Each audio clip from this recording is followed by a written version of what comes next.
ഞാൻ ഒരു കോളനിയിലാണ് വളർന്നത്. അപ്പോൾ എല്ലാ പേരും ഒരേ വീട് പോലെയാണ് ജീവിച്ച് പോന്നത്.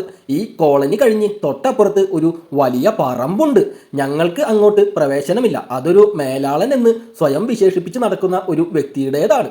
ഒരു ദിവസം എൻ്റെ അനിയൻ ചെക്കൻ ആ പറമ്പിൽ കയറി മാങ്ങ പൊട്ടിച്ചു.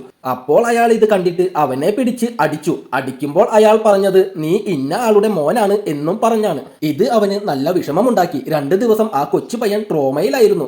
ഇങ്ങനെ പറയാത്ത എത്ര അനുഭവങ്ങൾ ആളുകൾക്ക് കാണും.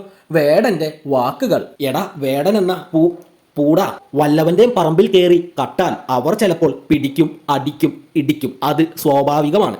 അത് ചെയ്യുന്നത് കോളനിയാണോ, കോണോത്തിലെയാണോ, കഴിവേറിയാണോ എന്ന് നോക്കിയിട്ടല്ല. അതാണ് നാട്ടു നടപ്പ്. നീ ഒരു ശ്രീലങ്കൻ വാണമായതുകൊണ്ട് ഇവിടുത്തെ സംഗതികൾ അറിയാതെ പോയതാണ്. വല്ലവന്റെ പറമ്പിൽ കയറി കട്ടാൽ അത് കോളനി ആയാലും പ്രമാണി ആയാലും കെട്ടിയിട്ട് തല്ലും. അതാണ് ഇവിടുത്തെ നാട്ടു നടപ്പ്.